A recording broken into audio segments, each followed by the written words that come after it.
pa rin siya. Medyo maliit siya. Parang mga pila.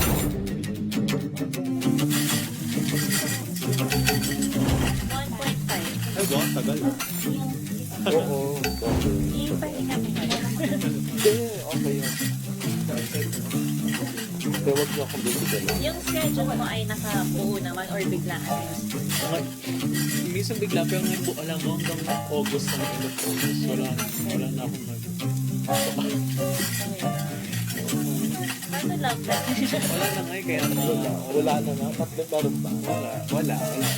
Wala na. Nagtatanong akong single girl. Wow! Sabi ko ba? Sabi mo, free naman ako, wala. Pero totoo, may nagkaisa kong friend na gano'n. Wow! Kasi Cancerian ka eh. Yung husband ko Cancerian. Kasi emotional dito siya. Emotional, grabe. Needy. Char. Tampuhin. Ha? Tampuhin. Tampuhin. Na-process ko na lahat. Tampuhin. Grabe. Oh my gosh, may doggy sila. Dami. Tutuwa ako. Sa loob ng ano. Tutuwa ako. Malapit lang sa aso. Sana. Di ba may news? We found. At saka ano sila? Aso po ba? Asong buba. Member pa naman ako na Tagal ng aso, no? Parang thousands of years na pala sila dito. Oo, yung bukli yan. Nakakatuwa. i-share ko yung ano. Ay, na-post, share ko. Naririnig nila tayo. Baka tayo mag-name daw.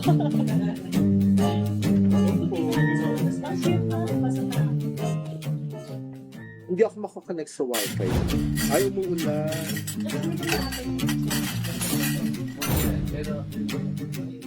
Ito pa naman, no? Ihina ako saglit. Oo. Torrential ako pero parang tayo na Ay, pwede ba? May minsan kasi may time sa tabo. Pwede ba i-setting kung maririnig? Ayan. Pag-check na lang po kung maririnig. Kasi ito yung ano mo. Ito yung normal voice. Rinig naman. Ay, narinig. So, hindi ko kailangan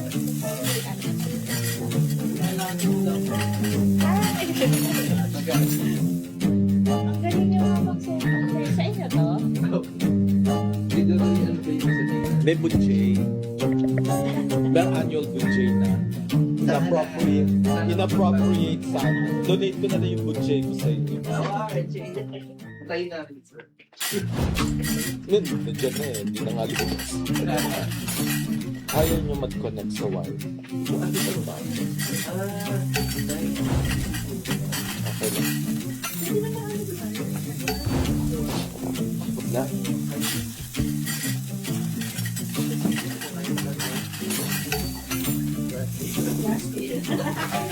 So after Tawi-Tawi, saan ka? Palawan. Ay, Agusan is Palawan. May nag-message kasi na may Palawan ng dapat. Sige na may Agusan din. Pero pag ganun, so nasagot na nila lahat na. pag project, pag personal ako lang. Palawan akin. Papareimburse ko yung airfare kasi na movie dahil nga in-event ako sa Agusan. Reimburse ko itong sinira niya. Sinira niya. Ayaw, pwede. Alas di ako mag-yes niya. Gano'n. Okay. Interview, alam mo na daw kako, may Okay lang. interview na inas nila ako na taasan yung connection namin sa internet para malinaw sa Zoom. Sabi nila sila na magpapababa sa para lang sa isang pero hindi Grabe naman. Grabe yung request na. Ayun, connected na.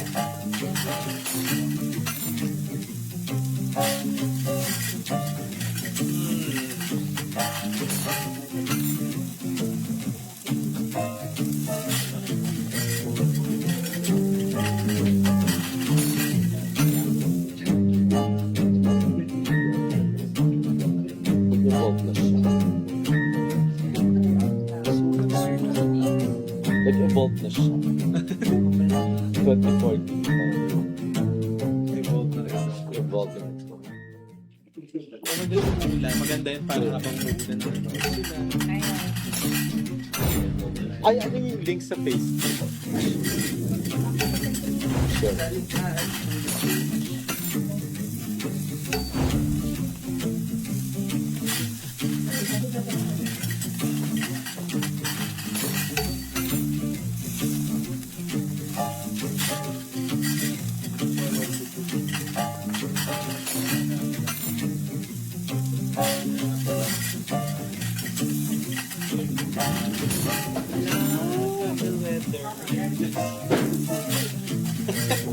Manggaling. Likhaan Center. Likhaan University. Ito, Likhaan University of the Philippines. Yes.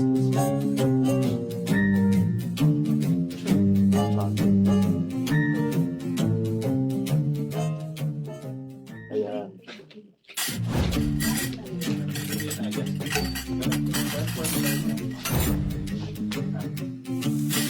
Ito ba yun?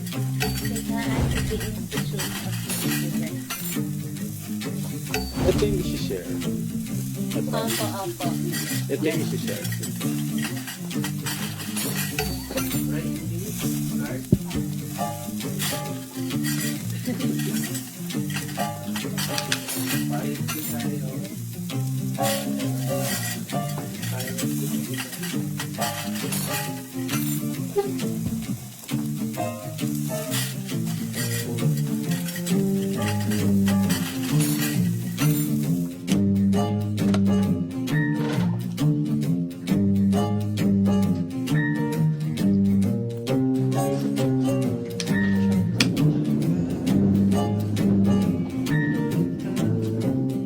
Ilang ano na ulit? Ilang years na yung likha? Matanda na. Oh, matanda na yung ligahan. Okay. Yung ligahan. O, bata pa ako likhaan mo. Di ba pa log? Correct. Tapos Si meron The nun. British siya. Totoo nga. Ano ba yung evidence? Yeah.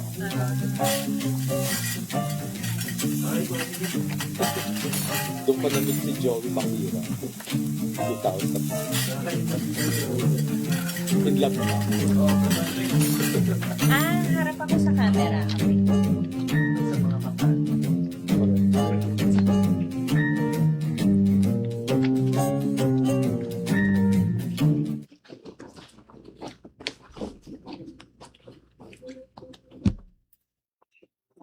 Hello po, good afternoon po sa ating lahat at welcome po para sa podcast ngayong araw. So, ako po ang mga kasama nyo. Ako po si Patren, isang artist, isang community organizer at isa sa membro ng Community Pancake PH. Ayun po, Happy Nutrition Month at excited po kami makasama kayo ngayong araw. Yung podcast po natin ay GGRR Podcast Series na likhain ang pagsusulat ng pambansang panglasa. So, yung GGRR pala po kung saan kami nandito ngayon ay isang co-working space. Pwede rin po tayo mag-events dito. So, pinopromote po siya ng College of Arts and Letters dito sa UP Diliman. So, yung episode po natin ngayon ay nakatuon po sa pagdiriwang ng mga kwento tungkol sa pagkain na hindi lamang po bilang sustansya or everyday nating ginagawa, kundi po bilang salamin ng ating kasaysayan, kultura, identidad at lipunan. Bahagi po ito ng likhaan UP Institute of Creative Writing Panayam Series, isang serye ng mga talakayan na naglalayong magbigay inspirasyon at maging espasyo para sa mga manunulat. Lalo na po sa mga estudyante at saka po sa writers dito sa buong Pilipinas. So maganda po na makasama namin kayo ngayon. Tapos po, ito mong podcast, since tungkol siya sa pagkain, madalas po nating binabanggit dati nung mga bata tayo na we are what we eat. Pero recently, this month, ang napag-iisipan ko ay we are what we consume. Madalas po kasi sa social media, nakikita natin na tuloy-tuloy yung information, kwento, opinions, mga ideas. Pero po sa panahon ngayon na walang katapusan yung mga short form contents, vlogs, fake news, rage bait, mahalaga po na meron tayong mga ganitong space na pag-usapan yung mga kwento na nagmula sa community, sa research, at nagmula sa mga taong nagsusulat talaga tungkol sa pagkain. Kaya naman po excited din ako na maging parte ng podcast na to. Kasi ako rin fan nila ako. Tapos I'm sure, totoo. Tapos sure ako na madami ako matututunan sa kanila. Madami na kami napagtsikahan kanina. Ayan po, maraming salamat po sa likhaan. At sa mga manonood po, mag-comments kayo kung may mga tanong po kayo sa kanila. Meron din tayong controversial questions para sa mga speakers natin. So, abangan po natin yan. So, yun po, mag-start na tayo. Papakilala ko po ang mga panauhing pangdangal natin ngayong araw. Mga idols. So, ang una po nating in-invite ay si John Sherwin Felix, is a food researcher, writer, and founder of Localpedia, an online archive dedicated to Philippine foodways and systems. Through extensive fieldwork across Luzon, Visayas, and Mindanao, wow, napatawi-tawi po siya bukas. He documents the ingredients, dishes, practices, and communities that shape Filipino culinary identity. His work highlights the relationship between food, culture, and environment, with strong focus on supporting local producers, indigenous knowledge, and regional food traditions. Ayan, welcome po kay Sherwin. Saan ba ang camera ko? Hello, magandang maulan na hapon sa inyong lahat. Magpapakilala na ba? Mamaya pa, yun lang. Exciting. Stay tuned. Ayan, ang next naman po natin speaker, medyo siya mysterious. Wow. Ipakilala lang po natin siya bilang isang food scholar, si Sir Ige Ramos. Hello, magandang araw sa inyong lahat. Hello. Dito ba? Doon, hello. Isang maulang hapon sa inyong lahat. Okay, thank you po sa inyo at welcome. Yay! Hello po sa mga nanonood. Shout out sa pamilya ni Sherwin na nanonood Yes. from Mindoro. Kayo po, baka may gusto kayong batiin, Sir Ige. Yung husband ko, si Kevin. Hello. Na isang cancer. Ganyan. Cancerian. Cancerian. Sensitive. Ayun po, para sa unang tanong, syempre parang ako very empowering sa akin pag pinapakilala ko yung sarili ko. Yes. Kung ano yung ginagawa ko, kung ano yung zodiac sign ko, ganyan. Kayo po, parang sa regular na kung paano nyo gusto i-introduce yung sarili nyo para makilala kayo ng mga audience natin. Kasi po kami may idea na sila para makilala ko yung mga speaker for today. Sure, Will. Ay, ako muna talaga. So sa mga hindi pa nakakakilala din sa akin, ako si John Sherin Felix Tubong San Jose Felix. Occidental, Mindoro. So isa akong probinsyano. At lagi kong pinapakilala sarili ko, proud ako na aktivista ko bago ako bilang manunulat at researcher. Kasi doon ko mas naging mulat ako sa pagkain lalo sa mga issue ng panlipunan. Then, mahilig ako kumain sobra. At masasabi ko na anong uri akong manunulat, siguro yun, medyo makabago-bago na din. Kasi most of the time, sa digital ako nagsusulat ng about sa Philippine cuisines, Philippine food. So, it's a young and very young. Hindi ko sabihin old So, yeah. A newer generation of food writers. Ayan. So, ako si Ige Ramos, Aries, Year of the Rabbit. Ay, wow. So, nagsimula ako bilang book designer. So, for more than 40 years, nagde-design ako ng mga libro. Tapos, bago ako naging food writer, ako'y nagde-design ako ng mga cookbooks, no? So, meron akong studio nun sa Intramuros. Pagkatapos, nagde-design ako ng maraming cookbooks. So, syempre, as a designer, bago ka makapag-design, dapat binabasa mo yung manuscript. Diba? So, ganun naman yung rule. So, ngayon, sa daming binasa kong cookbooks from Culinaria to yung libro ni Feliz Santa Maria na Governor General's Kitchen, yung Culinaria, yung libro ni Chef Tato, at marami pang iba. Siguro mga more than 100 na cookbooks yung na-design ko. Wow. So parang naging na-imbibe ko lahat. So sabi ko, ang saya pala ng food literature. Parang gusto kong sumulat ng sarili kong libro. Siyempre, nasa negosyo ako ng disenyo. So, nagde-design ako ng mga consumer service publications. Tapos, pinupulfill ko yung mga dreams ng mga authors to come up with a book. Sabi ko, kailan ko kaya mapufulfill yung aking dream? So, napakatagal na bago ako naging So, early in my career, sumali ako sa Doreen Fernandez Food Writing Award. Tapos may top 10 that time. Tapos parang top 10 ako. Tapos ako lang yung non-journalist, non-writer.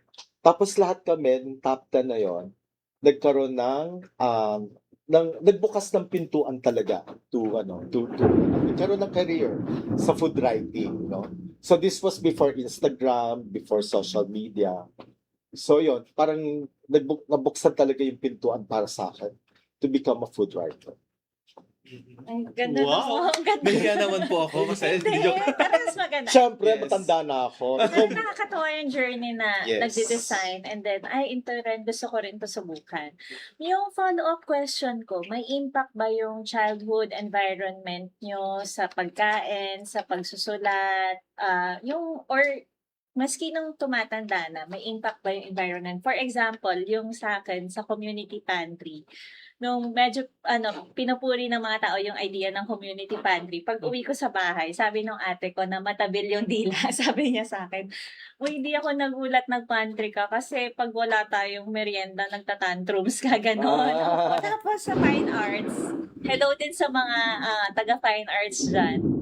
Talaga, totoo yung starving artist na at saka yung pagtibak ka ng college na isang order ng ulam, 3 kayong maghahati. Ayoko yung feeling na yon. Tapos, eventually, yung pantry, nangyari siya. Pero ang dream job ko talaga nung bata ako until college ay may mag-work with the community. Pero wala namang ganun trabaho. So, nung nag-pantry, parang hindi surprise yung family kasi nasa childhood pa lang, medyo may idea na ako. And then, yung tatay ko ay isang AITA community organizer dahil Kapampangan siya. So, may mga ganun. May ganun ba kayong parang experiences na na-shape yung pagsusulat or napunta kayo sa ganitong field dahil sa mga nangyari?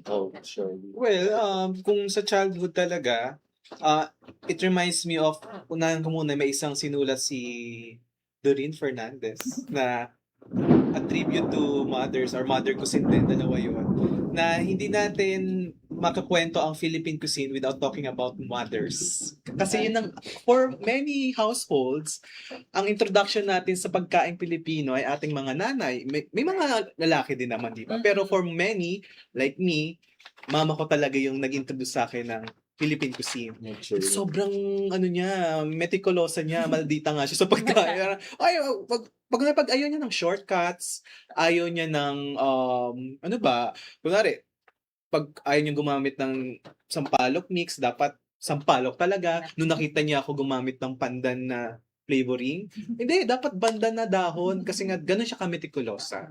So nag-shape yun kung paano ako magsulat. Na meticulosa din ako sa by the way, yun nga, I have Localpedia, is a local encyclopedia. So, doon palang libro na agad, literature na agad, no? Kasi nung bata ako, pinagpili ako.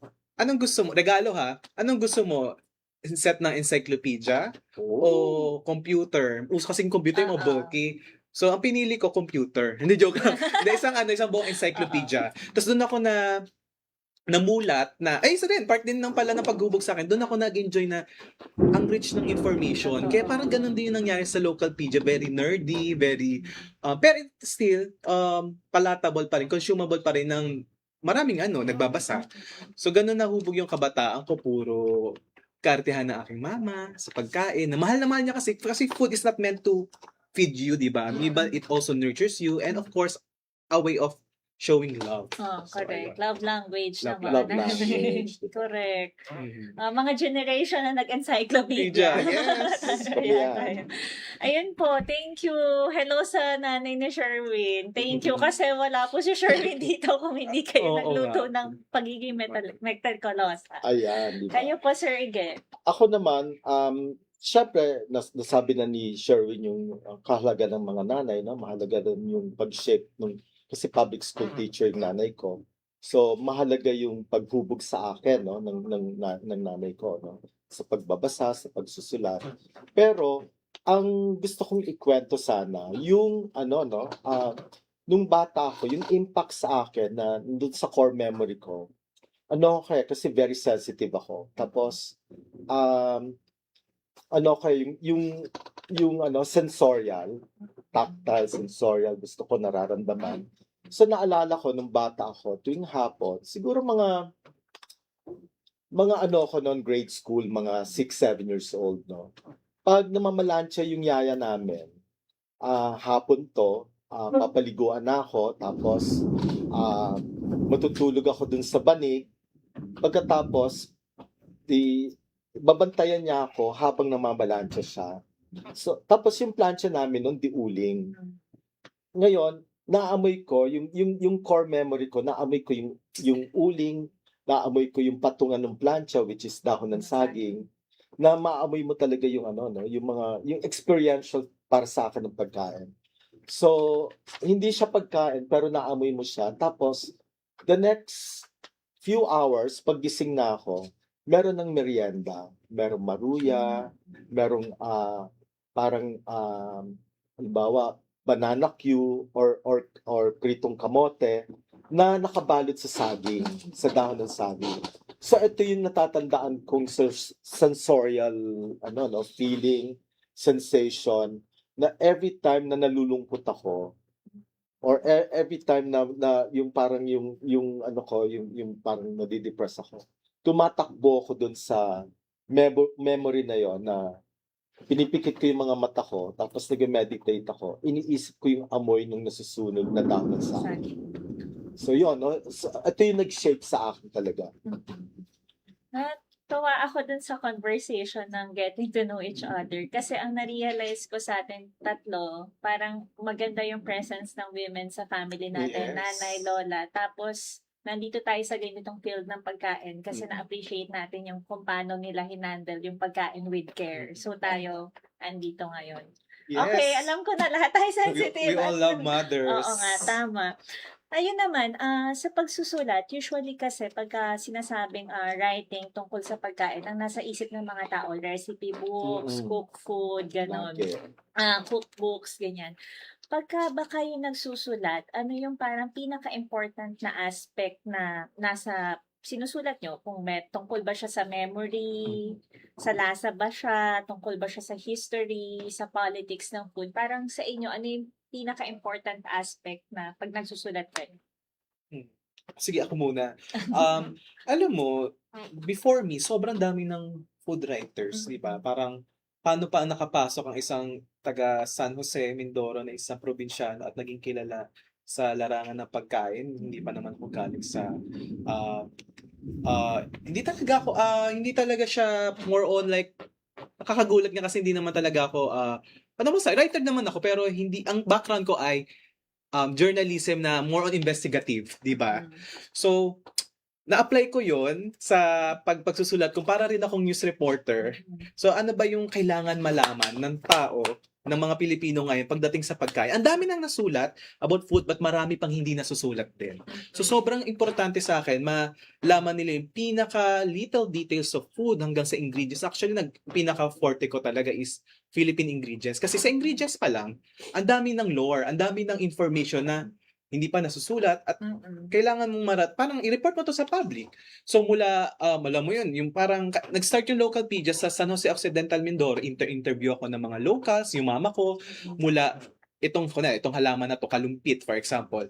Kailan ba siya nagsisison? Anong klaseng puno siya? Saan mo siya makikita? Hanggang saan siya ginagamit? Sabi pa ng mama ko, yan, maraming uod yan. Pag normal lang yan. So, lagay mo sa tubig na may asin para matanggal. Huwag ka masyok. So, may mga ganong mga information about food na hindi madalas natin nababasa. At most of the time, we take it for granted and hindi nasusulat. So, sabi ko, sige, sulat ko nga to lahat. Sulat ko yung kwento-kwento nila. Then, tanong ako sa mga vendors naman sa palengke para naman sa fact check ko mama ko. Totoo po ba itong sinabi ng mama ko? Ano po storya nyo naman? So, doon ko na-realize, ang galing pala, no? Ang daming stories on ground, ipagsama-sama mo, and then you have this information na, not necessarily bago, but dahil nga hindi nga siya na-record, hindi mo siya madaling ma-research sa iba, ito na. So, from one food, naging 100s na nasulat kong about ingredients, food culture.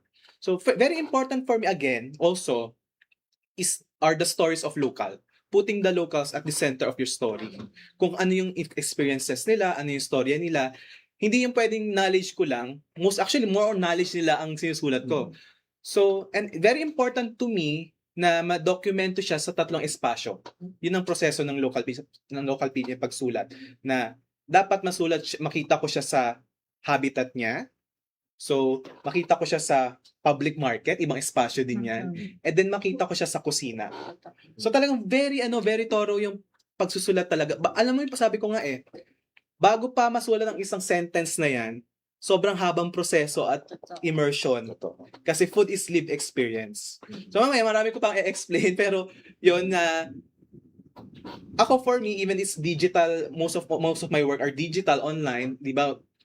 Minsan meron na tayong mga anxiety or trust issues when we look this information ng mga sinusulat online. Pero sabi ko, kailangan natin baguhin din yun na merong mga magagandang sulat din na naka-digital centric, di ba?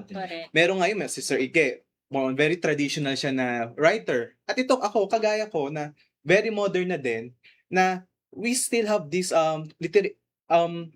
gems online na hindi puro fake news, hindi puro mga, di ba? So, ina-elevate yung diskurso at pagsusulat sa online, sa websites. Tama, magandang content na matututo tayo. At saka actually, yung na-appreciate ko ngayon sa session din is yung pagiging makabayan, hindi na siya isang forma na lang. Yes. Pwede kang mag-consume ng pagkain, ng mga idea na pino-forward mo yung culture natin bilang mga Pilipino. Tapos yung sinabi mo na nasa tatlong lugar, yung habitat, palengke, at pagluto. Yun, important yung tatlo. Pero in between, ang dami pa nga po proseso nun yung pag-transport, sino mag-harvest, sino magluluto, ganyan. So, thank you dun sa aspect na binigay mo na. And very humbling kasi, nagsi-start ka rin na i-research mo siya tatanong mo pa siya. So, yung mga audience natin, yung gusto magsulat in the future, parang makita rin nila, lahat tayo nagsisimula na magtatanong pa lang tayo, magiging curious. So, huwag tayo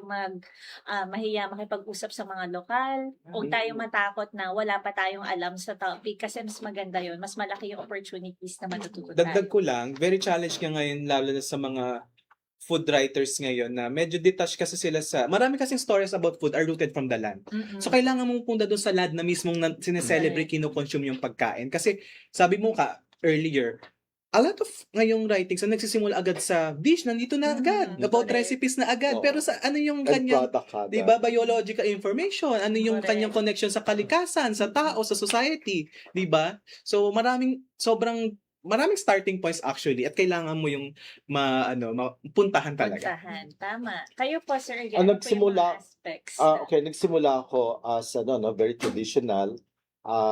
Sabay yun, no? Unang-una, nung nagsisimula ako magsulat, sabi ko, kailangan ko magsulat ng tungkol sa pagkain. So, nag-survey ako. Wala pang social media noon.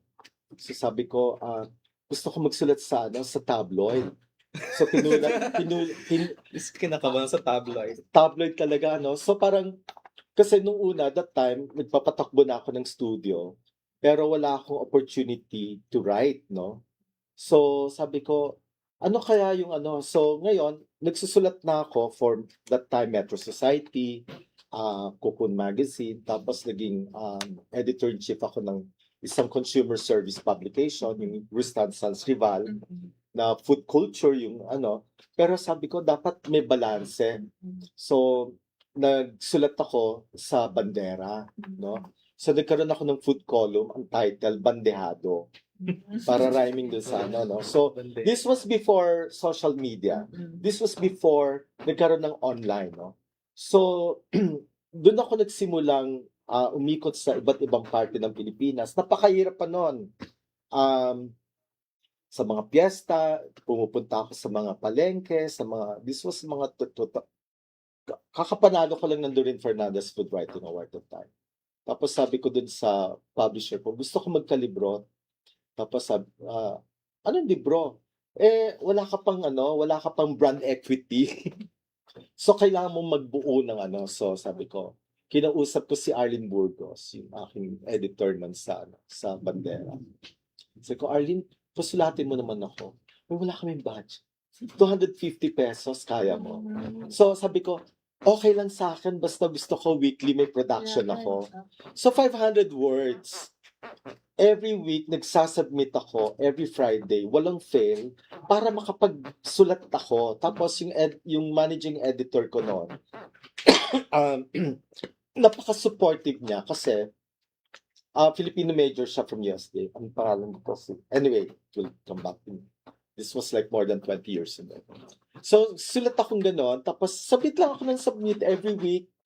Halimbawa, punta ako ng Cagayan Valley, may na-discover akong suman, sinulat ko siya, tapos pumunta ako ng Cebu, nasa Karkar ako, sinulat ko yung Cebu lechon. Tapos hindi ko alam yung impact nun pala. You're writing in Filipino. Pagkatapos, yung readership ng Bandera, that time, napakalaki, napakalawak. Text pa nun, SMS. I would get love letters, fan mail, SMS, from people na wala pang social media talaga. So doon ako nagkaroon ng lakas ng loob para sumulat. Tapos, after 2 years, nakapag-ipon ako ng almost 250 articles na pwede mo nang ilibro. Tapos nire-review ko yung field notes ko, yun, tulad ng sinabi ni Sherwin, na yung caption niya na, halimbawa, kung 100-word caption dun sa isang halaman or dun sa isang dish, ganun din yung field notes mo, ang haba-haba. Tapos, i-compress mo siya into 500 words. Doon ako natuto magsulat nung yung talaga, yung brevity of writing na dapat tapos nung nakita ko nung ini-edit na ako, kasi importante sa akin yung trabaho talaga ng editor. So, ipapaliwanag sa akin ng editor, pati yung pagsusulat na hindi ka lang nagsusulat ng facts. Ito ay suman na matatagpuan sa ganyan. Tapos sabi nung editor ko, ano ngayon? Gusto namin ng storya hindi field notes. So, maganda yung field notes mo, pero lagyan mo ng storya. Pero wag mo namang So, natuto akong sumulat na may naratibo tapos na inaano. So, dun sa Ugnayan Center for Gastronomy, ito yung aking non-profit. Ito na yung parang naging basis nung aming pagsusulat at nung aming pagbabalangkas ng impormasyon tungkol sa pagkain. Grabe. Hindi ko alam kung Yes. hindi pa ba ma-inspire yung audience natin. Kasi parang yung Hollywood na idea ng writer, nasa loob ng madilim na kwarto, Hindi. nagsusulat. Pero yung mga, natin, Paulit-ulit natin naririnig yung word na Yung- field notes, no? field notes, Oo. nakikipag-usap, Oo. i-fact check, i-edit, ganyan. So, Hindi, tsaka dagdag ko lang, no? Importante kasi yung sinabi ni, ni Sherwin kanina about yung mga espasyo. Importante kasi na ma-identify mo yung mga gastronomic spaces. Unang-una, yung gastronomy ay isang napaka-abstract na konsepto. Na paano mo ito itatawid o ipapakilala, halimbawa, nasa Iloilo ko, sabi ko, paano mo ipapaliwanag ang gastronomy sa isang inasal vendor sa kanto ng Libertad and Arbasa Street? Hindi niya maintindihan yung konsepto ng ano. Pero pag na-identify mo yung mga gastronomic spaces tulad ng palengke, ng eskwelahan, ng public parks, pangalan ito, kung saan kung saan binibenta yung mga pagkain, saan ito nilalako, sino yung kumakain, doon mo pa lang talaga maintindihan yung mga espasyo at yung konsepto ng gastronomy. ayun po, pinag-usapan natin, syempre nagbabiyahe kayo, nakakapag-interact. Based sa mga pag-field nyo, meron ba talagang pambansang lasa? Tapos, possible ba siya? Tapos, sino yung nagde-decide ng national food, national Ayan. fruit, national ganyan? So, Ayan. parang feeling ko tanong na rin siya ng mga tao. Tapos pagka elementary ka, required kang alam mo yung national food. Diba? So, kayo po, Sir, igay muna. Sir, Ayan. Gusto ko marinig ang... Yan yung ito talaga yung parang thesis ko But kailangan ba natin magkaroon ng pambansang pagkain, no? So, unang-una, nung sinulat ko yung Dila at Bandila, ang paghahanap ng pambansang panlasa ng Pilipinas, no? Ito yung unang-unang libro nung series ng Lasa ng Republika. So, ngayon, nagkaroon kasi ng yung galit kasi ako sa salitang nationalism. Ayoko nung masyado yung national this, national that. Kasi nga parang bad word yung letter F. Ayoko sabihin on air, pero baka ma-trigger yung mga maraming tao, no? Okay. So ngayon, kailangan ba natin magkaroon ng pambansang panlasa? Or pambansang pagkain. So yun nga ang thesis ang paghahanap sa pambansang panlasa ng Pilipinas. So unang-una, ang hinirang na pambansang pagkain ay adobo. Ngayon sa pag-iikot ko sa iba't ibang bahagi ng Pilipinas, hindi naman lahat ng tao kumakain ng adobo. Although may adobong kangkong, may vegetarian na adobo, pero yung the mere fact na adobo yung talagang number one, it's Manila imperialism, Luzon centric. Pag sinabi mong adobo, papaano na yung mga lumad sa Mindanao? Hindi na sila kasali sa diskurso ng pagkain kung ang national food mo ay adobo. Paano na yung mga taga Maranao, mga Muslim, na mga nagpa-practice ng halal? Hindi naman wala naman sa consciousness nila yung adobo. Tapos may nagsasabi na, may mga chefs na nagsasabi, we're going to cook a Mindanao style adobo. Ano yon, di ba? Tapos, anong ibig sabihin nun na Mindanao style adobo? This is like the decolonized, ano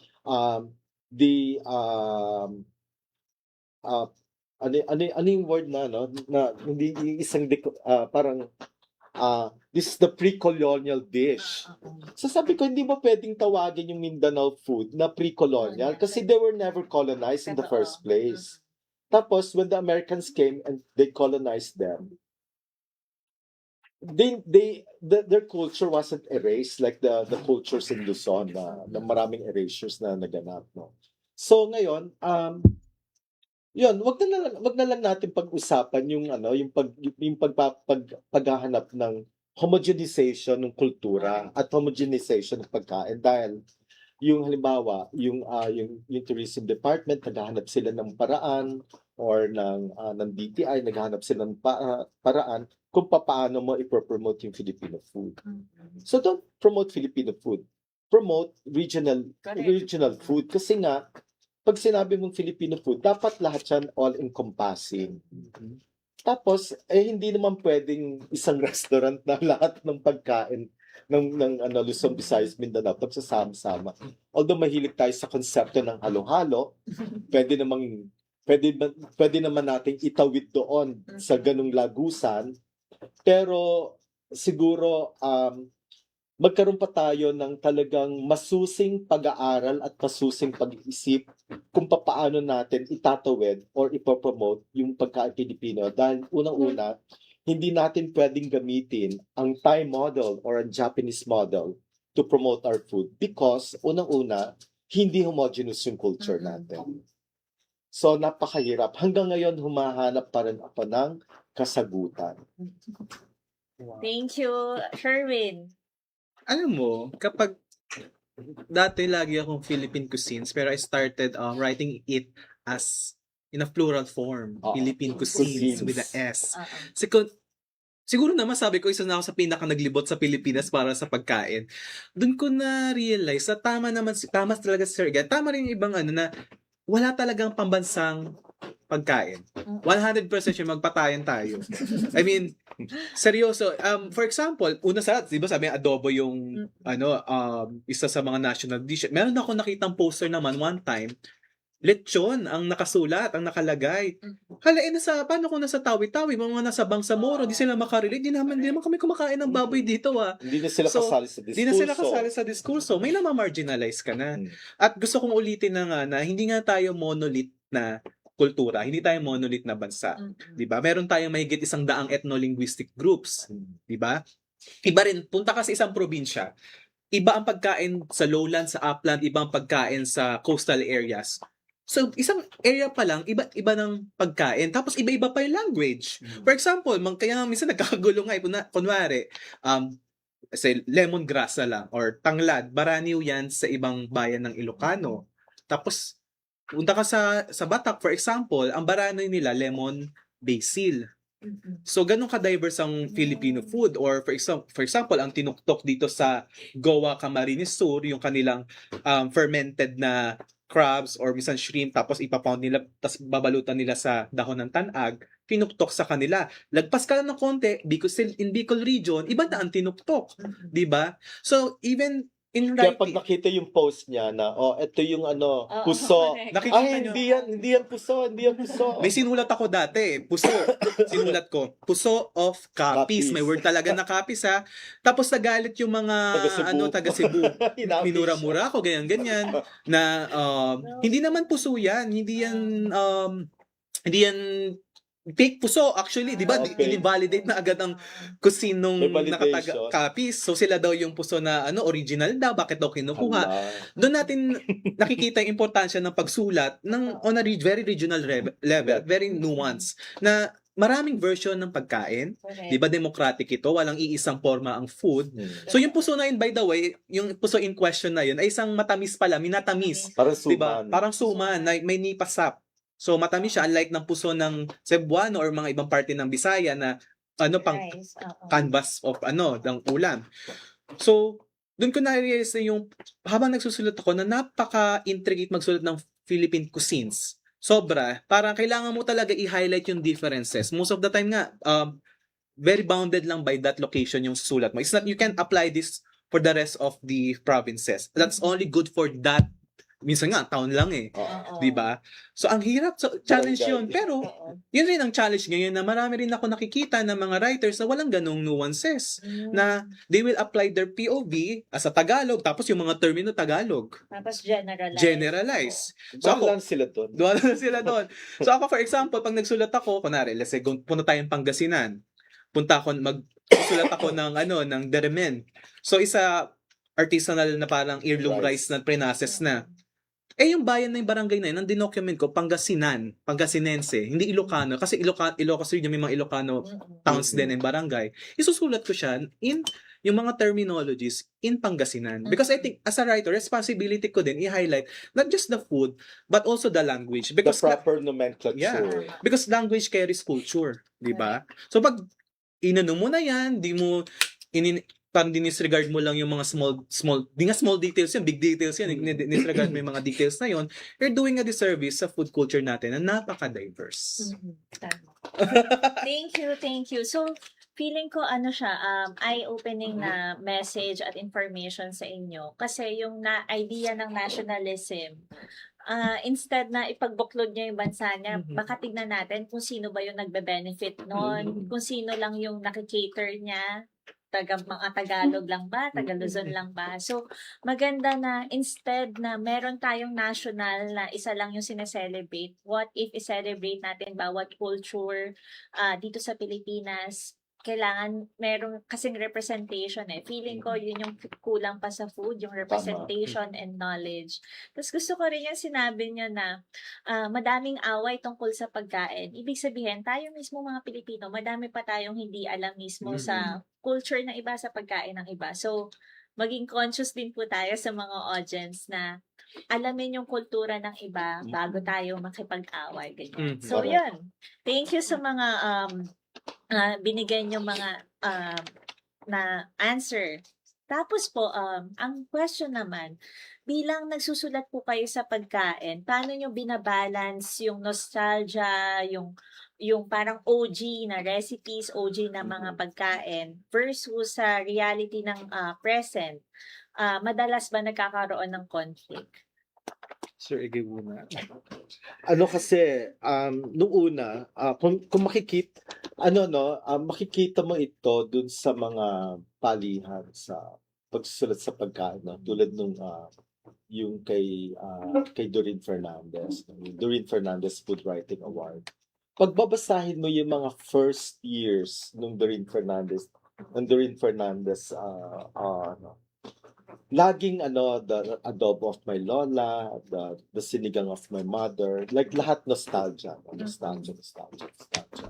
So wala namang masama sa pagsusulat ng nostalgia. Minsan lang halimbawa binabasa ko si Nick Joaquin, Si Nick Joaquin ay isang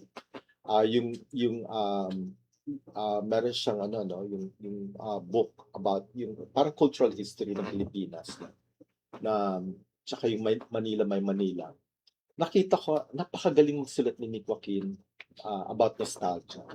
Ito yung mga kinakain nila nung Christmas in Intramuros just before like our last Christmas in Intramuros in 1939. And in 1939, yung mga crumbling na yung di ba yung parang yung portrait of an artist na inaanay na yung kalooban ng Pilipinas that time kasi ito na yung build up ng American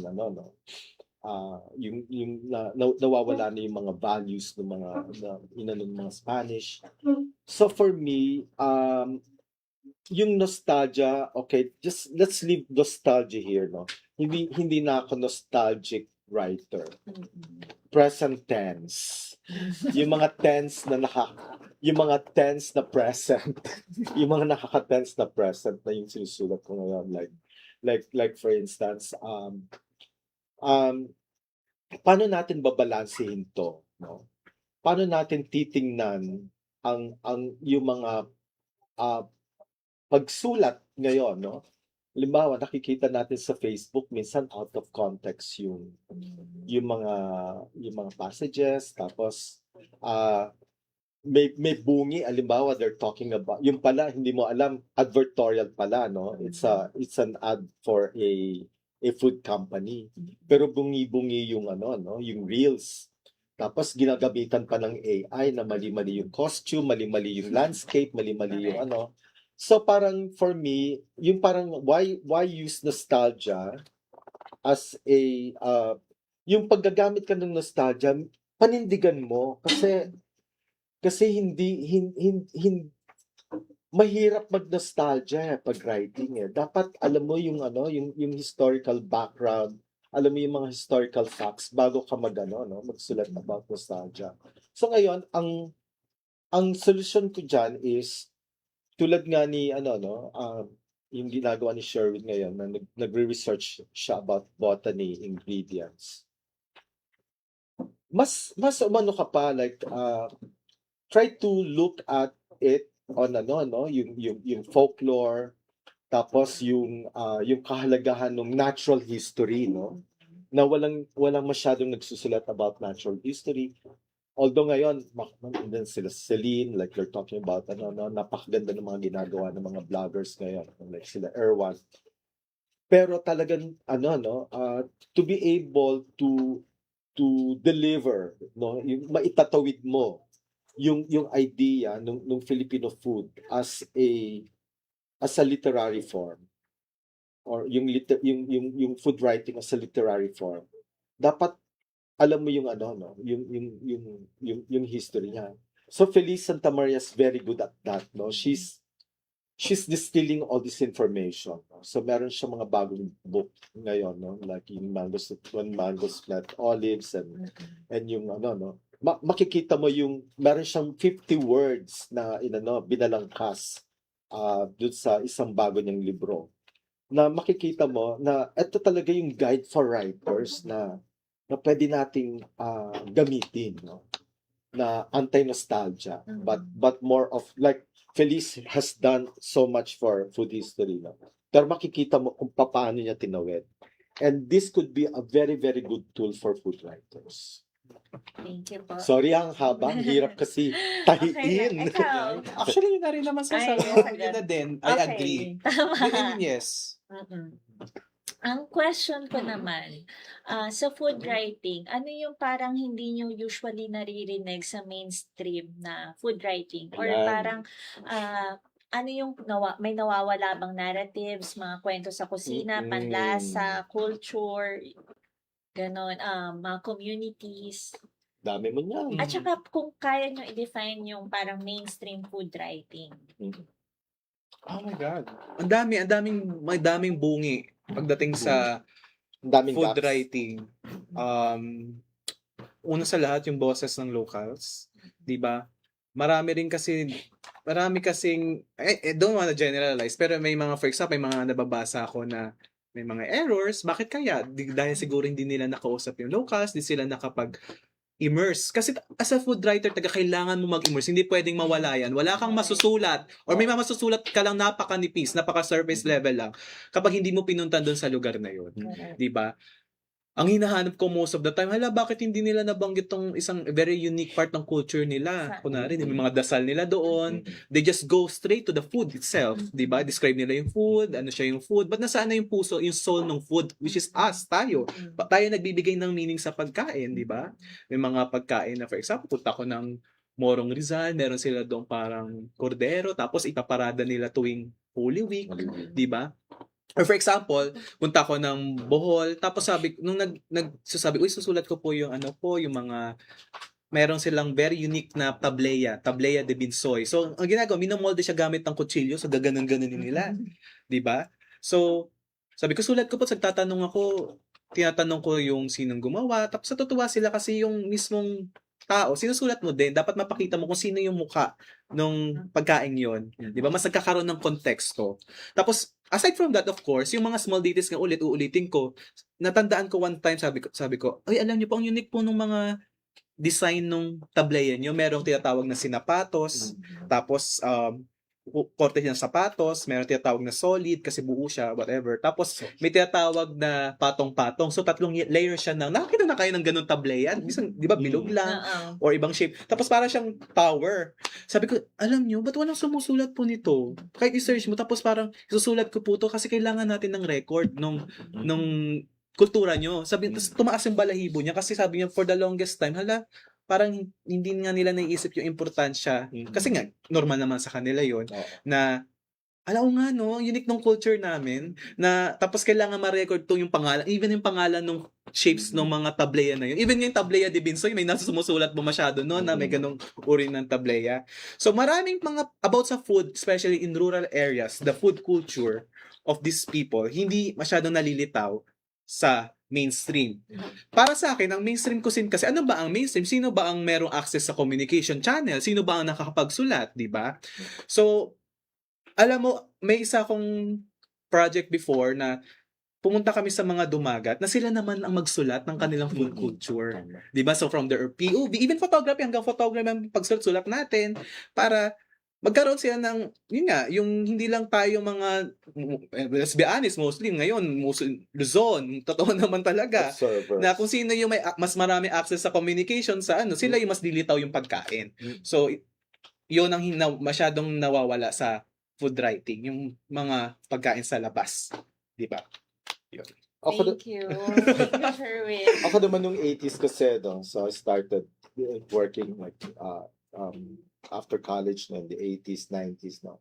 Cultural work na talaga yung background ko. I work in the museum, tapos yung mga documentation, gano'n. So ngayon, ang na-notice ko, no, doon ako galing actually, yung lifestyle, entertainment, consumer service publication. No? So, ganun talaga yung mainstream food writing. I mean, wag na nating banggain kasi hindi mawawala yan. No? Food magazines, doon ako nagsimula no, sa food magazine.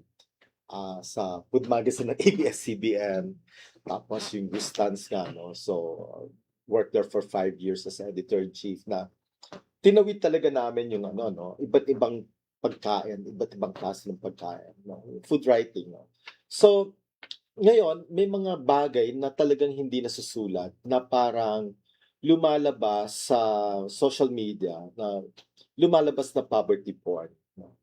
Na halimbawa, ngayon, I have like a 15-year work on karinderya. So, nung araw, sinusulat ko yung mga karinderya. So, on my day job, I write about fine dining restaurant in our magazine. Pero weekend job ko, I write about karinderya reviews dun sa Bandera. So ngayon, parang may nagsasabi sa akin na like, ay Iggy, ba't ka pa nagsusulat sa Bandera? Parang nasa Rustans ka na eh, ba't kailangan mo pang gawin yan? Sabi ko, no, this is important for me. This is part of my culture. Taga Cavite ako. Gusto ko isulat si Aling Ika. Gusto ko isulat yung Bibingkoy. This was like before even Cavite food became known. No? Wala talagang under the radar talaga yung mga ano. Ngayon, ang sinusulat ko ngayon ay yung mga karinderya sa sulok. Ito yung mga like yung sinasabi nga ni Sherwin, no? Bahagi ng isang sinusulat ko ngayon ay yung mga yung mga unseen culinary practices, no, from the lumad, yung mga aitas, tapos pati yung pagpag, walang sumusulat ng pagpag on anthropological ethnographic level. Meron mga nag-research na ng pagpag. Tapos may mga nakikita ka lang na pagpag, mga meme na ito na lang kinakain namin yan. Tapos, pero hindi siya malalim na bakit ito yung kinakain nila? Ano yung cost nito? Ba't nagkaroon ng ganito? Bakit wala ba silang choice? Tapos may mga nagsasabi na, dapat nagtatanim sila. Dapat nagtatrabaho sila. So, dapat siyasatin muna natin yung talagang we have to do a talagang thorough investigation kung bakit sila naging ganon at bakit ganito na yung kinakain nila. Bakit pinapayagang makalabas yung mga maduduming pagkain mula sa mga restaurant at umaabot sa kanila. So, ito yung mga dapat isulat kasi ngayon ang bahagi ng pagsusulat ko ay nakatuon na sa policy making. Halimbawa, nag-research na ako ngayon ng mga batas from the Senate, yung mga bills na parang sinisiyasat namin sa ugnayan. Na halimbawa one example is the salt law. So yung salt law, ang tagal na no, wala pang social media. Sinulat ko na siya sa bandera noong 2004 na or 2006 ko yata na isulat yung ang huling irasan ng Santa Isabel na may correlation yung pagkamatay ng mga natural mga salt beds ng Cavite sa irasan. So from 2006 tapos ano na yan, no? 1995, 2006, that's 11 years. Tapos kung hindi pa nagkaroon ng Sherwin tsaka ng pangalan nito na 20 years later, kung wala pang sila Feater, si Feater, Si Erwan. si Erwan, si Sherwin, talking about salt. Sabi ko, paano nyo, supermarket ako noon, nakita ko yung Korean sea salt, no brands. Walang hindi siya iodized. Bakit ito pinapayagan yung ibenta? Tapos makikita mo sa batas natin, pag ang isang tindahan nagbenta ng asin na galing sa Pilipinas na hindi iodized, 100,000 ang parusa. So nagkolekta ako ng mga dossier. Tapos para so sila Sherwin nagko-communicate na sila Erwan, sila Tatung, may mga documentary na sila. Kami ginagawa namin, umiisip na kami ng mga policies kung paano i-repeal yung salt law. Matan ako sa Congress, sa Senate. So parang ito yung mga hindi glamorous na food writing. Kasi binabangga mo na yung batas Yung parang kini-question mo na yung integrity ng batas. So wala naman akong personal nagalit sila Senator Flavier, sa Malakit Nawa, kay FDR, maganda naman yung mga ginagawa nila nung araw. Pero dapat merong cultural impact study ang mga batas tungkol sa pagkain bago ito ipalabas. So minsan, syempre, hindi naman lahat ng panahon may invite ka as dun sa technical working group or focus discussion. So humahanap kami ng mga bagay kasi hindi naman ako powerful, 'di ba? Wala naman kaming power. Pero iba talaga ang nagagawa ng social media. So nagkaroon lang talaga ng bagong parang pananaw at bagong pagtingin dun sa batas, dun lumabas na yung mga asin tultul, asin tibuok, asin nagkaroon na ng appreciation, ng consciousness. So yun, so ngayon, ganung level na yung food writing na dapat siguro inaano natin. Very conscious. Very conscious na dun sa mga yung mga paggawa, yung parang paano natin hinihiram yung mga pagluluto ng mga aita bilang isang restaurant, no? Nakinabang ba sila? 'Di ba? Yumaman ka dun sa idea, sa technique, pero nabasbasan ba sila ng grasya? Na-recognize man lang ba yun? Or na-recognize man lang ba yun, no? Dahil dun sa isang restaurant na 10,000 ang isang plato or isang meal, siguro yung 10,000 na ginastos sa isang tao, yung 10,000, pwede nang bigyan sila ng punla or ng kabuhayan, di ba? Or mga punla ng mga bagong kawayan or yung mga ganon. So, napaka masalimuot talaga ng food writing. Ayun. Yun nga pinag-uusapan pa lang natin. Imagine yung sa asin, isang ingredient pa lang siya. Ang dami ng issue. Actually, ang isang stress ko nung kasagsagan ng pantry, ang dami nagsarang asinan dahil sa build ginagawang mga kalsada. Correct. Ganyan. So, isang ingredient, sobrang lawak na ng problema. Tapos, feeling ko yung binanggit mo, Sherwin, yung mga workers na kinalabutan, na ang ganda ng tableya nila, kakaiba siya. Feeling ko yung mga kulang sa food writing ay criticism sa bansa natin kung paano natin tignan yung mga manggagawa. Na, as if yung manggagawa ay tungkol lang sa end product nila, sa produkto nila, or sa raw material na mapuproduce nila, pero hindi celebrated kung ano yung ginagawa nila. And even art yun at culture ng community. So, yung kulang sa food writing, feeling ko, problem siya ng bansa natin kung paano tinitignan yung mga tao nito. Di ba? Kasi yun nga parang lagi ko sinasabi pag nagsusulat, food is political and food writing is political. Correct. So, pag yun nga, lumabas ang issues about asintibuko, salts, Mm-mm. because may nagsulat, Mm-mm. di ba? So, they need to write these things na usually nga hindi nila nasusulat. Na at sino yung isusulat mo? Ano yung isusulat mo? Very important. Yun nga, sana na at this day and age, wag na okay din naman yung mga I love these reviews and then this yung delicious Awesome! chocolate cake, 'di ba? But gawin rin nating politika yung pagsulat natin.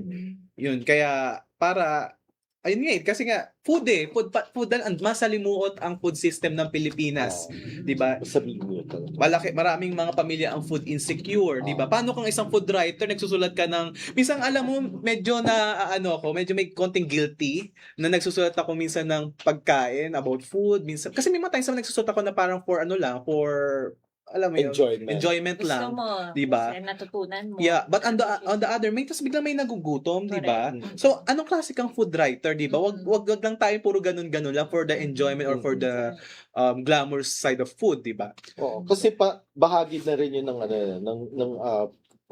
makinarya ng kapitalismo, no? So, ang maganda naman sa Pilipinas, although meron tayong freedom of expression, meron tayong yung speech, no? Hindi tayo masyado pinagbabawalan, no? Wag lang tayong manirang puri. So, in But- short, before natin lunukin, pag-isipan muna Oo, natin. pag-isipan Kinukonsume natin. natin. Bago mo Yan. kainin. Namnamin mo. Yung Oo, conscious consumption. Tama. Nguyain mo muna Yung ng hindi- matagal. Yung intentional. Kasi minsan, sabihin mo,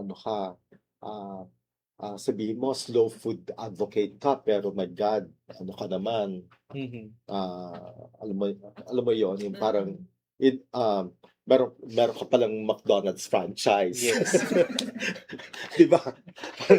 Parang, Tama. may mga ganon. Mm-mm. May mga ganong storya, di ba? Ayan. So, ito. Ang next question. Kung i-describe mo ang iyong pagsusulat tungkol sa pagkain sa isa o ilang salita, ano ito? Ay, hindi ba? Diverse. Wow. Ako Filipino first, Caviteño second. Dapat etibak. Etibac second. Etibak. Hindi kasi ang daming, di ba, napaka-regionalistic natin. Halimbawa, ayoko sabihin yung isang word. Papatayin ako ng mga kaibigan ko, Kapampangan. Bakit? Kapampangan ako. Ano Hindi, yan? di ba? So, Pampanga is like the best food, blah, blah, blah, di ba? I mean, Okay. masarap naman talaga, di ba? I mean, my God. Si Chef Cloud, pag Okay lang, di kami ma-hurt. Okay. So kaya lagi ko sinasabi na Filipino first, Caviteño second. Kasi inuuna ko yung kapakanan ng Pilipinas kaysa dun sa pagiging regionalistic ko. Kasi nung December nasa Hawaii ako, shock lang ako. Yung talagang moment na shock, di pumunta ako sa isang sa Hilo, sa isang probinsya, hindi siya sa Honolulu. Mas may nakita akong kambingan. So sabi ko, ay manang, Pilipino kayo? Hindi, Ilocano. Pero naiintindihan ko sila, you know why? Correct. Because they're like third, fourth generation Ilocanos living in Hawaii. Mm-mm. They are Americans. Na yung lolo nila, yung mga ninuno nila, nagpunta ng Honolulu, ng Hawaii, noong mga 1903 as laborers, sa sugarcane, sa mga pineapple plantation. So, bit-bit nila yung ethno-linguistic group nila as Ilocano. Pero Amerikano sila. So, pero pag ginamit mo yung lente ng Pilipino, parang, ay, hindi na sila Pilipino. Siyempre, hindi na talaga. Amerikano sila. Pero yung ethno-linguistic group nila, na yung language nila, intact, yung culture nila, intact, doon ka makakain ng pinakamasarap na dinengdeng at papaitan dahil napakasariwa. At nagdadala sila ng mga seedlings na galing dito, na bawal. Diba? Yung si Sionil Jose, si F. Sionil Jose, nakakatawa, may kwento siya. Yung mga Ilocano, yung mga matatanda, pagpunta ng Hawaii, barko pa noon eh. meron silang baston. Yung baston nila, alam mo balunggay. Ah. Tapos gagawin sila, Fruit ng malunggay or hindi, yung baston, Baston. seedling. yung kahoy na malunggay na walang dahon. Oo. Tapos, kinikwento ni Jose sa akin, sabi ko, tutuwa ako, sabi ko, what's your fondest Ilocano food memory? Tapos sabi ko, Cut on cut. Sorry.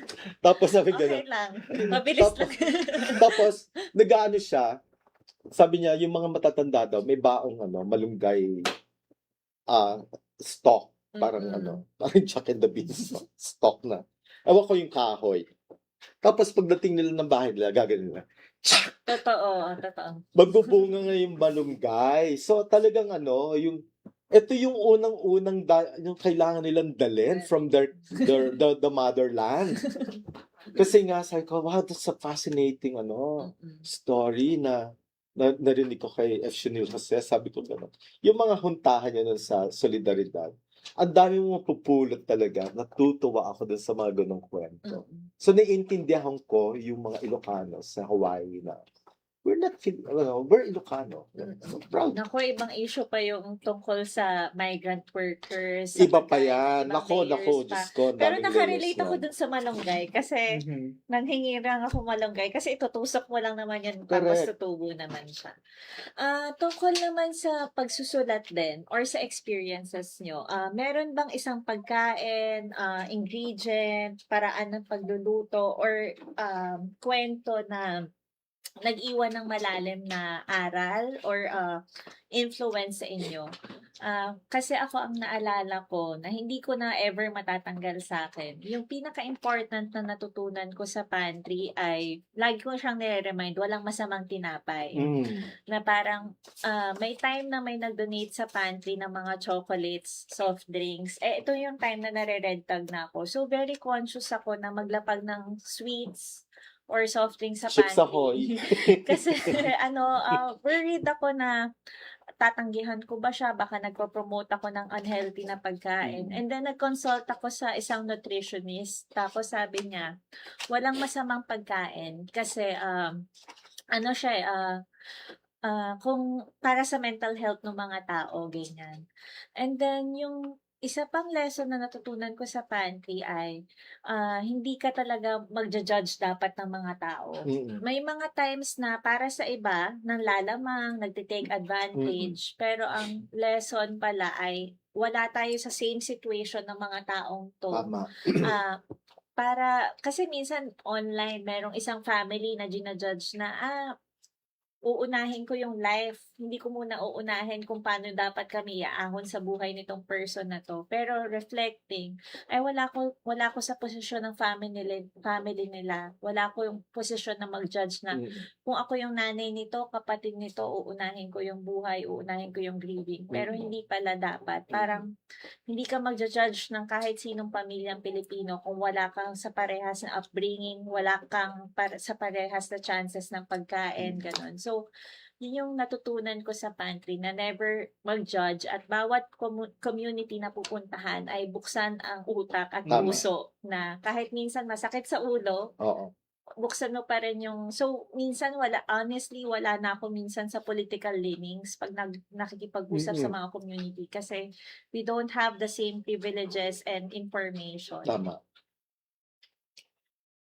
Ayun. So, ikaw, ano yung ingredient na pagkain? Ako sige, ako muna. Ano yung mga lessons, Okay. ganyan? Halimbawa, yung isang nagpunta ako sa isang book launching ng isang kaibigan ko noong 2005. Ang mga dates ko talaga. Pag sinabi mong 20 years ago, di ba? 2005, 2006 na, yung mga ganong katagal na. So, na-discover ko yung pansit-pusit. Tapos, nagkaroon ng memory sa akin. Oh my God, like, ito yung kinakain namin sa bahay nung araw na pag nagluto ang nanay ko ng 1 kilong pusit, may mga naiiwan. Tapos, meron kaming term sa Chabacano, sa Cavite City. Ang tawag namin ay ropa vieja, lumang damit. So, yung ulam namin, nung kinagabihan, yung pusit, puputol-putulin niya, tapos hahaluan niya na ng ano, ng noodles, pagkatapos lagyan ng bawang, tsaka ng ano, ng pangalan nito, ng kinchay. So, pansit-pusit na siya. So, ito yung parang kinagisnang pagkain namin sa Cavite.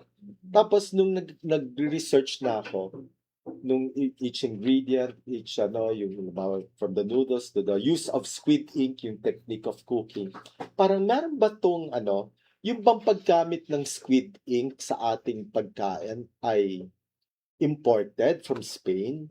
Dahil merong pasta negra, merong paella negra, sila ba yung nagdala? Tapos na-discover ko nung na-meet ko na si Dr. Shalsita, sa Pilipinas pala galing yung paggamit ng squid Squid ink. So, nung galleon trade, hindi lang pala yung mga tuba, hindi lang pala very single yung ano exchange, but ano, it's a bilateral, no? Yung mga food exchanges natin. So, So, documented. sa atin pala galing. So ngayon, ito yung pagkain pang araw-araw na ano na 'di ba nakatikim ka ng pansit-pusit? Hindi pa nga eh. Ay, ano ka ba? Di mo ako ini-invite sa Oo Ay, nga. in-invite Oo, mo, pero in-invite hindi mo mo ako ko ini-invite to, sa eh. pansit-pusit. Sa Bacalaw lang kita Sige, invite. oo. Sige, next time. So parang gano'n, no? So ngayon yung pansit-pusit, hindi siya siniserve sa restaurants. Only bahay siya. sa bahay lang talaga. Walang nagluluto ng pansit-pusit. Bahay lang talaga. Tapos yung isang kaibigan ko si Sunny Lua, sabi ko, mga 2005 na ito, na sabi ko nila, alam mo, Sunny, bibigyan kita ng ano, blusang itim. Ito yung pansit-pusit. Ito yung ano, ito yung dish na magiging sikat ka. Tsaka magiging ano, at ito yung blusang itim mo. Tapos ayun, no? So, ginawa niya yung pansit-pusit. Ngayon, parang naging, sinulat ko siya dun sa libro ko, dun sa Republic of Taste, The Untold Stories of Cavite Cuisine. Tapos alam mo, ang dami-dami ng restaurants ngayon sa Cavite City after 20 years. They're making ano, cooking pansit-pusit. Tapos naging bahagi na siya ng ano, na lahat ng mga memory, yung mga core memory ng mga matatandang Caviteño, parang, ay, oo nga, no, ito yung mga nakakalimutan na natin. So, parang ito yung, for me, natutuwa ako sa mga ganung storya, ganung bagay, kasi meron siyang sense of generosity, sense of discovery, fulfillment, like yung cultural treasure na parang na-rediscover mo, tapos nagkikwento na yung mga matatanda, ay, ito yung siniserve namin pag pag may lamay, ito yung kinakain namin pag hapon, pag may sobrang, so nagkaroon ng mga ganong klaseng So, I'd like that kind of food writing na nakaka-affect dun sa community talaga. Thank Diba? you, Sherwin. Ano ba yung question? Ay! Kung may Hindi, kwento, paulit niya kasi ang may haba. Yung kwento. lesson, ingredient na na hindi mo makakalimutan. na hindi mo makakalimutan. Alam mo, sobrang dami. Pero isa na lang sa lesson ko na nagda-drive sa akin at maging kung paano ba ako maging isang manunulat din. At mabuting tao. Na pag pupunta ako ng mga communities at makita talaga yung mga iba't ibang uri ng food systems is, yun nga, bukod sa iba-iba tayo, makikita mo talaga yung poorest of the poor. Na maraming food insecure. Na for example, sasabihin nila, ang bigas sa kanila, luxury. So, ang kakainin nila itong, ayoko magsabi ng pagkain kasi baka sabihin pang poor na food, pero ito lang kakainin nila. And then, yung mga ganun. Kaya sabi ko, kailangan malaman ng tao na may mga ganitong problema. So, yun yung mga, pag umuwi ako ng fieldwork, di ba? Tapos, iisipin ko yung mga ganong instances. May isang mga nagkukuha ng mga prutas, tapos umiyak siya kasi nga, may malaria yung anak niya. Mga ganong, isang farmer, or isang vendor na one time in Negros Occidental, sabi ko, keep the change, yung 15 pesos, umiyak siya. So, yung mga ganong uri ng problema sa pagkain, na parang minsan bulag tayo. Correct. Diba? Na tama ka na iba talaga ang antas natin ngayon sa buhay. At sana nga, maikwento pa natin 'tong mga gano'n. So, mas pag ganun naisip ko, magsulat pa ako about food. Ganong lessons. Na ano ha, na kung isipin natin, agricultural country Mm. tayo, tapos hindi accessible itong mga pagkain na to sa mga tao. So yun, meron tayong mga questions mula sa audience Wow. na tatanungin po natin sa inyo. Yay!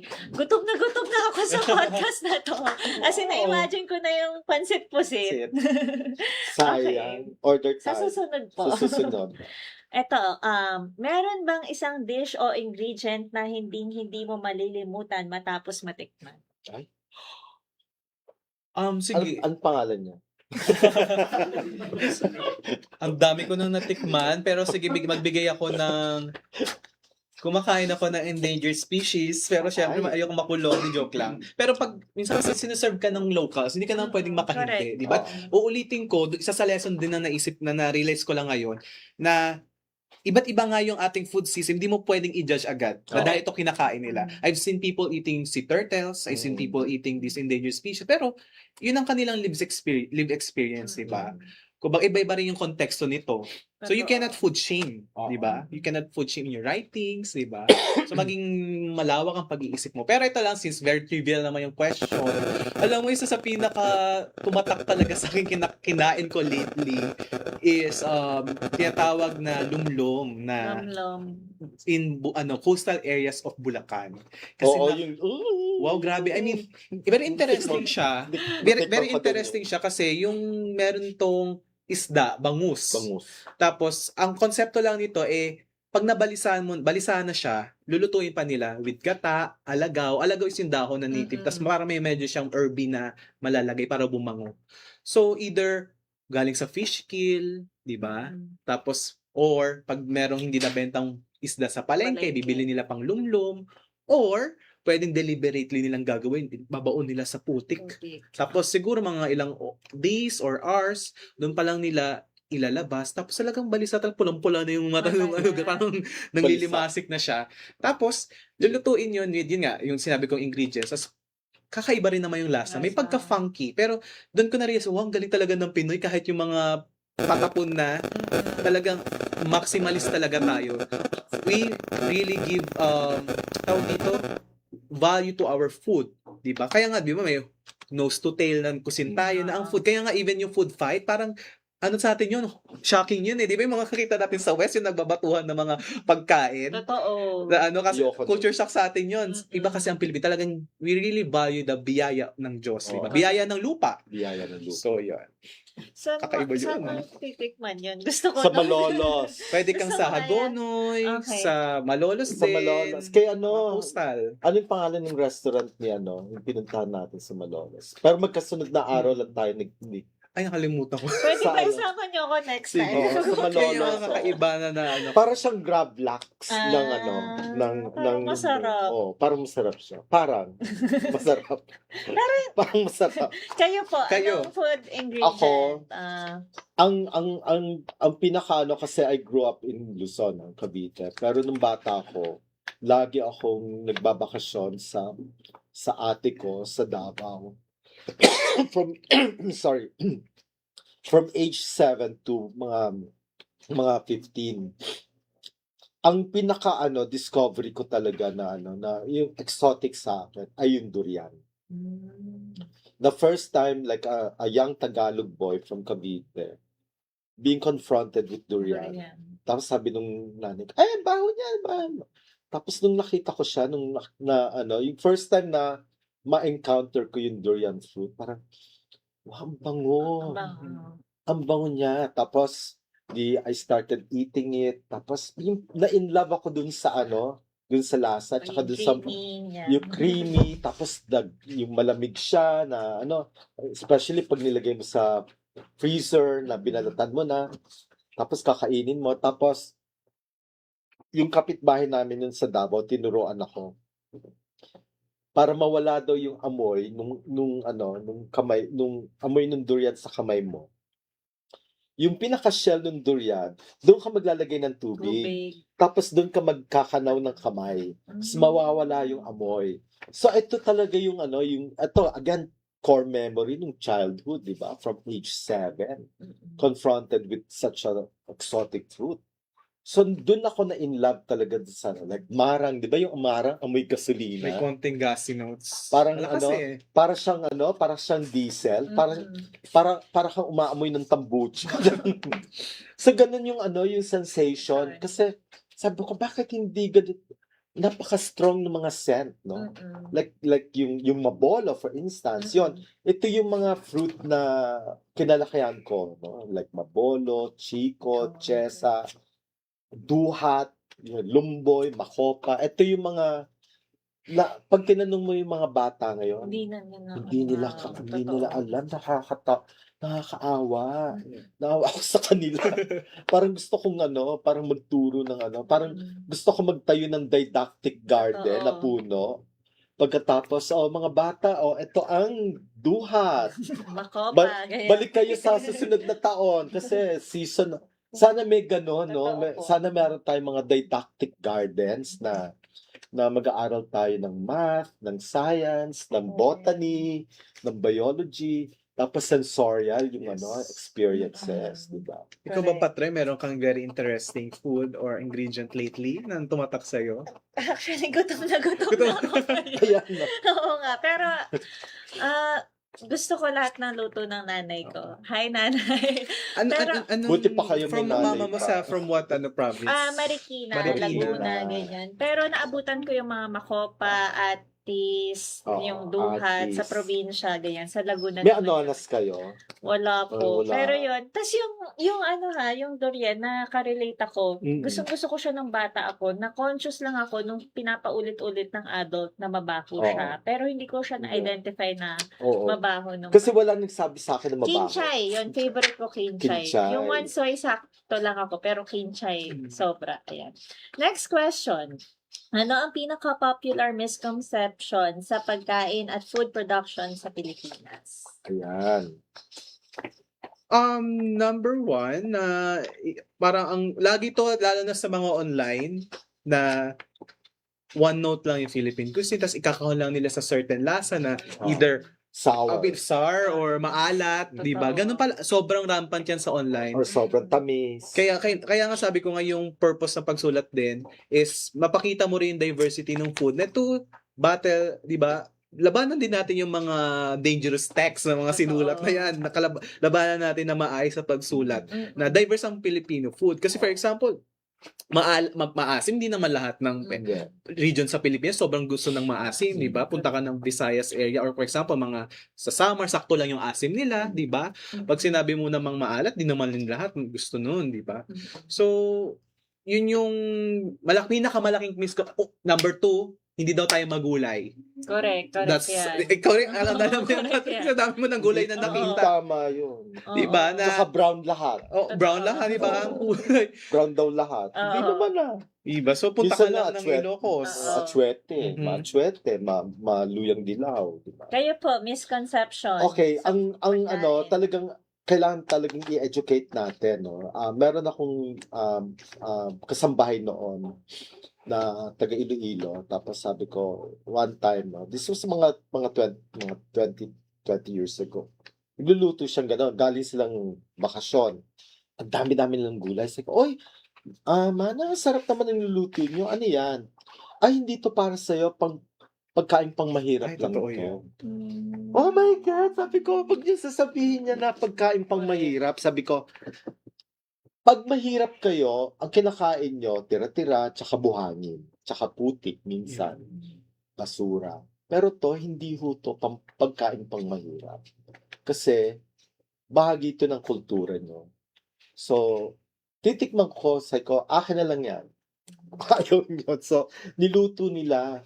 So, ang daming ganung, na parang, halimbawa, ay, pasensya na kayo, ito lang yung nakayanan namin. Sabi ko, hindi, napakasarap yan. Totoo. Halimbawa, sa Leyte, di ba, common yung starch mo is root crops. Oy, pasensya na ha, wala kaming kanin. Ay, hindi ho. Gusto ko ho yan. Gusto ko matikman yung pagkain nyo na nag-serve kayo ng lechon with kamote. So, dapat siguro burahin natin sa ating kaisipan na may pagkain pang mahirap at pagkain pang mayaman. Correct. Tapos minsan maririnig mo na lang, may mga OFWs, hindi naman lahat, no? May mga ano lang, snippets of, ano na, marinig ko. O anak, may pera na si daddy. Pwede na tayo Ay, Oo. yun na. kumain dito sa fast food. Mag-fried chicken. Mag-fried chicken na tayo, Correct. mag-hamburger na tayo. May pera na si daddy, hindi ka na malulungkot. Di ba? Mm-mm. So parang ito yung parang oh my God, but meron dichotomy, but may hierarchy yung pagkain. Kasi number one, pagkain dapat walang passport, walang visa, dapat nakakatawid siya. So ngayon, parang naisip ko yan kasi yung husband ko Irish, no. So lagi ako sa Ireland. So nangongolekta din ako ng mga reading materials about food in Ireland. So sabi ng isang kaibigan namin na Irish, why do Filipinos always talk about food like when eating? Say ko, no, because we never had famine like you. So nagtawanan sila. Tapos, nga no, kasi we had famine. So nangolekta ako ng mga food materials talking about famine, food studies about famine. Tapos meron isa akong mahalagang libro na sinulat yung isang literary criticism na sinulat niya yung The Consumption in Ulysses by James Joyce. So inano nila yung pagkain, no?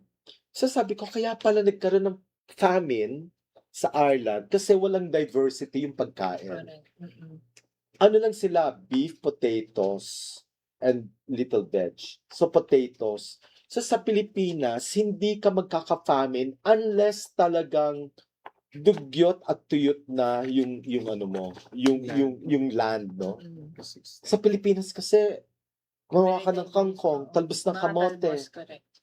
hindi ka magugutom. So doon ko na-discover na yung famine kasi is produced by ignorance, tsaka ignorance nagulat ako.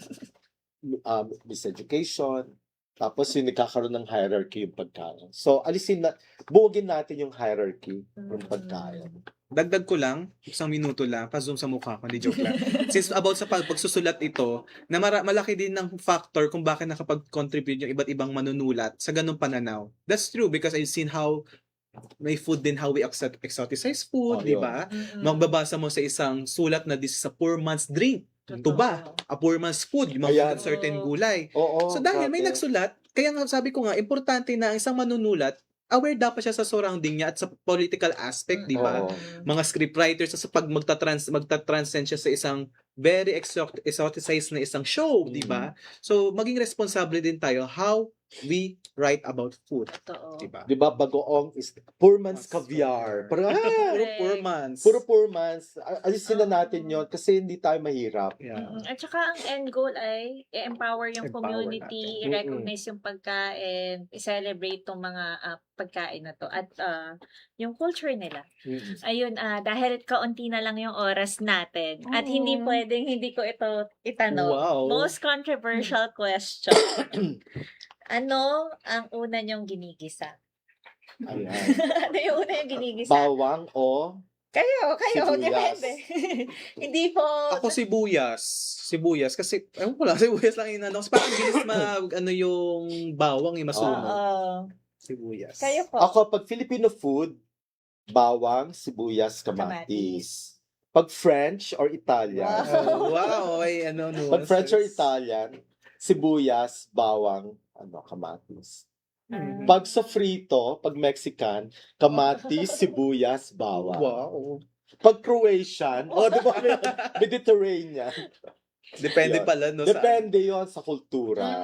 Tama. Depende sa kultura yun. Ako dati bawang kasi yun yung turo ng lola ko. Correct. Kaso nung nag-pantry, meron yung saka, yung orgo, inuna yung sibuyas. Ang sarap kung nasunog Wow. yung sibuyas. Oo, Yung mas nagkaroon- masarap kasi yung sibuyas, pag habang niluluto mo, tumatamis. sugar, Oo. no? Nagkakaramelize. Totoo. Sorry po sa lola ko, sumalangit nawa. Pero proud yun sa akin. Ayun po, tapos para naman sa next question, sino yung unang ginigisa dapat? Kung pinag-uusapan yung food writing, kayo, ano yung una dapat ginigisa? Di ba bawang? Hindi, sino? Sino yung parang unang kine-question, ganyan? Ito muna. Sino? Or in Sino yung general? gobyerno? in general. Ayan, gobyerno. DNR, for example, alam bakit? As a food writer, makakapagsulat ka ng pagkain kapag intact pa yung pinagkukunan mo ng pagkain. Bakit nila hinahayaan sirain yung mga gubat? Ba't may nagmamining? Totoo. Sunod-sunod ngayon mula sa Nueva Ecija, sa Mindoro, Paki, Laguna. Marami pang issues Totoo. pagdating sa ano. Yun ang anong dapat nalaman ng isang writer na alam mo, wag sana dumating na araw na wala na tayo na isusulat dahil wala na yung mga sinusulat natin. Wala na tayong prutas na sana gagawa natin ng alamat, kwento, tula, di ba? Sana wag dumating yung araw na yun. Tama. Ako yung ultra processed food. Yung Ayun mga din. UPF. Oh my God. Totoo. I mean, yung mga bata ngayon, hindi na nila alam kung saan nanggagaling ang pagkain. Akala na galing sa sachet, galing sa Tetra Pak, galing sa Delata. Kasi nga, kakagaling ko lang ng UP last month, no? Nag-lecture ako dito sa Third World Study Center on, pangalan nito, on American Imperialism, Spam and American Imperialism. The Taste of American Imperialism.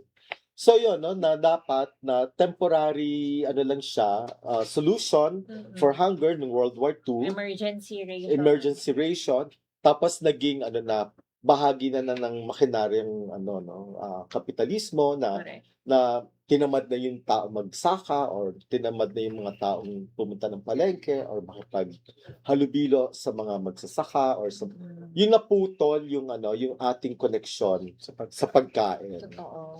Sobrang agree ako sa parehas kasi ako personally, kaya ako nag-pantry, hindi ko mapagkatiwala yung pagkain ng community ko sa government na walang pakialam sa life noon. Kasi ang daming killings. And then, i-approach mo yung pandemic dahil sa ang gagawin mo, military forces, police forces, imbis na very scientific. So, agree ako doon na paano natin ipagkakatiwala yung food system sa government kung yung government ay walang pakialam sa land, sa mga tao niya, sa culture niya, ganun. Tapos, in relation po sa sinabi niyo na agree ako doon sa ultra-processed foods na ito na yung very familiar sa mga bata, baon sa school, yun yung masarap, mga hotdog, ganyan. Doon ko na-realize na kung accessible ba yung mga fresh produce, nata-travel ba siya ng maayos, straight from farmers, yung mga farmers ba natin suportado, malilimit ba yung pagkain natin ng mga processed food. So, thank you po sa mga sagot nyo. And para sa mga closing, ano po yung masasabi nyo sa mga kabataan or kahit anong age na gusto magsulat tungkol sa pagkain? Anong pong message nyo sa kanila? Ayan, so eat Filipino food, not for the culture because we're not exotic enough. Eat Filipino food, not for the history because we don't know what is authentic. Eat Filipino food because everything you know about it is wrong. So magbasa at lumaya. And then ako naman, kailangan natin ng maraming representation na sana marami pang boses sa food writing. Gusto ko lang magbasa ng quote lang. Paborito ko to ng isang sinulat ni Carmen Guerrero Nakpil, Where's the Patis in Woman Enough and Other Essays, 1963. Napakaganda nito. A Filipino may denationalize himself but not his stomach. He may travel over the 7 seas and the 5 continents and the 2 hemispheres and lose the savor of home and forget his identity and believe himself a citizen of the world. But he remains, gastronomically at least, always a Filipino. For if no other way, the Filipino love his country with his stomach. Ayan. Gusto ko yun kasi talagang pagkain ng sentro ng buhay ng isang Pilipino at sana maging proud tayo at i-champion natin ang Philippine cuisine sa kahit anumang forma ng ating sining mula sa pagsulat, photography, tula, lahat. Ay, tsaka last, pumili tayo ng tamang representative pag bumoto tayo. Kasi pag kilala natin ang representative natin, pwede tayong sumulat sa kanya at magreklamo dahil niluklok natin siya sa Kongreso. So, ito yung Kasi kung pipili tayo, kaya nga sila House of Representative, sila yung nagre-represent sa atin Correct. sa gobyerno. Kaya kausapin natin, piliin natin ang maayos na magre-represent sa atin. Yun. Ayan. Ayan. Maraming salamat. Thank you.